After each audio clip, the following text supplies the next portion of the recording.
All right, welcome back, everyone, to the deep dive. It might feel like kind of a quiet week in AI news. On the surface, Hmm. not a lot of huge, crazy headlines grabbing everyone's attention. Right. But trust me, there is so much going on under the surface. We've been combing through like 7 different subreddits, 433 Twitter accounts, 30 different Discords. That's where the real action is. Yeah. And today, we're going to cut through all the noise for you and bring you the most important, the most interesting AI developments that, we think you should know about. Absolutely. It's so easy to get caught up in the big splashy releases, Yeah, those grab the headlines. for But sure. oftentimes it's those smaller steps, the ones happening across research labs and in these online communities that really drive progress. Totally. So yeah, let's unpack what we found this week in the deep dive. Okay, so let's start with OpenAI. Okay. Looks like they're adjusting their roadmap a little bit. You might have been expecting O3 and O4 Mini to drop, Right. and it seems like those are still coming relatively soon. But the big one that everyone's waiting for, GPT-5, it looks like it's pushed back a few months, Mm-hmm. which, could be a good thing. Yeah. The word on the street is it's just for further improvements. Yeah, that little delay kind of speaks volumes about the expectations, right? I mean, everyone's waiting to see what they're going to do. Absolutely. And in the meantime, you've got Google making huge strides. Gemini 2.5 Pro. Yes. It's in public preview now. And importantly, for everyone out there listening, they've increased the usage limits. You can play around with it more. And they finally released pricing, which is a big deal. It is. It means they're getting ready to open the doors wider, make it accessible to more folks. Totally. And then for our open source friends, Gemma 3 is now available on Keras Hub. Think of it as a central hub for all the essential building blocks for AI development. Yeah, it's great to see all the options coming out. And it's not just the big players making waves. Yeah. DeepSeek, they're a little bit smaller, but they're claiming some really impressive efficiency gains with this new technique called self-principled critique tuning, SPCT. Ah, interesting. Essentially, what they're saying is that their smaller model, only 27 billion parameters, can achieve performance on par with much larger models, Wow. which could be a game changer. Absolutely. It could mean that you don't need massive computing power to get really powerful AI. If they can back up those claims, it really does challenge the notion that bigger is always better. Right. And on that note, we're still seeing Anthropic's Sonnet 3.7 holding strong. Yes. From what we're hearing, it's still a top contender, especially for coding tasks. For sure. And it's exciting to see these practical applications popping up, things like that new Apache 2.0 licensed OCR model, which is powered by Qwen 2.5 VL, making powerful tech way more accessible. Absolutely. It's great to see that. Yeah, and then we also saw sort of like stealth launch. Oh, tell me more. From OpenRouter AI, their model is called redxware.v0, and then there's OpenThinker 2 models. Okay. They're even claiming to outperform the R1 distilled 32B model, but they're only using SFT supervised fine-tuning, which is a more data-efficient training method. Wow. So that means faster development, potentially cheaper development. Exactly. Really cool to see those advancements. So with all this progress happening, how do we even measure it all? Right. That's where benchmarks come in. We've got this new frontier math benchmark that's emerging as a really challenging test for AI reasoning abilities. Interesting.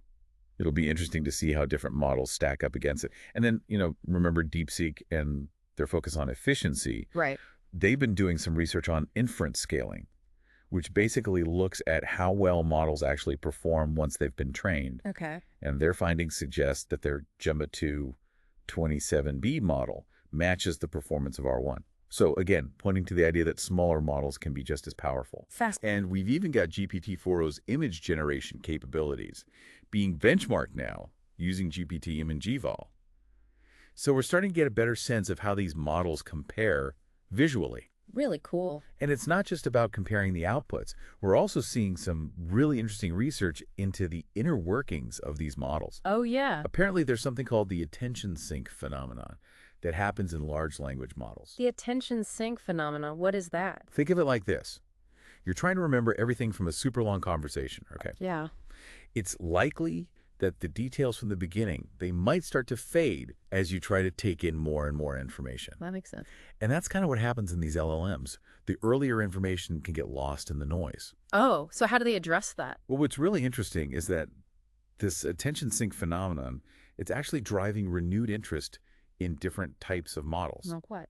discrete diffusion models, Okay. things like LDA8B, Dream7B, and Unidisk. Gotcha. These are alternative architectures, right? Yeah. They might have different strengths. They might even be able to bypass some of those limitations that we see with the current LLMs. That's cool. I'll have to check that out. Yeah, definitely worth looking into.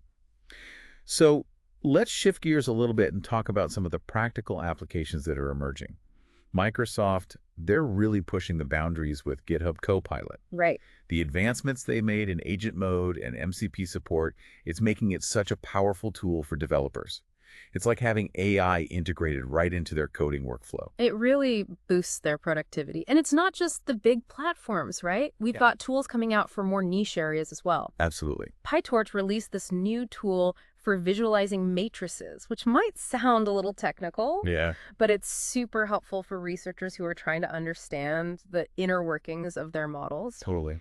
We're also seeing improvements in access to information, which is crucial. Elicit just added 10 million full-text research papers to their database. You know, it's making it so much easier for people to access important research. And hopefully making that research more impactful in the long run. Yeah, absolutely. Which is fantastic. But then there's always the question of trust, right? Can we trust the information that these AI models are giving us? Yeah, that's a big one. But there's good news on that front, too. Perplexity AI just launched this new fact-checking feature that actually cites its sources. Oh, that's great. It's a big step towards making AI-generated information more reliable and trustworthy. I love to see that. And then for those of you in specific fields, there's some really interesting updates coming out of LangChain and Graph. Like what? Well, there's RealmX, which is apparently saving property managers a ton of time. Wow. And then LangGraph Python now supports generative UI, which makes these tools even more user-friendly and powerful for all sorts of applications. Yeah, it's all about making those tools work for you. Exactly. So if we pull all of this together, it paints a pretty clear picture. Even though it might have seemed like a quiet week for big AI news, we're seeing these significant advancements across the board. The focus has shifted, right? It's not just about building bigger models anymore. It's about efficiency, finding practical uses, and making sure that AI is reliable and accessible to everyone. Totally. So just to recap for everyone, even though there weren't as many headline-grabbing announcements, the underlying work in AI is still progressing rapidly. For sure. We're seeing these strides in model efficiency, new methods for evaluating AI's capabilities, and more AI tools being integrated into our everyday workflows. Exactly. And it makes you wonder, right? What do you mean?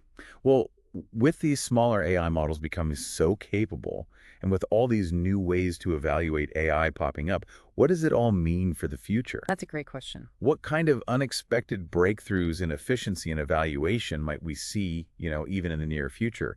And how is that going to change the AI tools and applications that are available to us? That's definitely something to think about.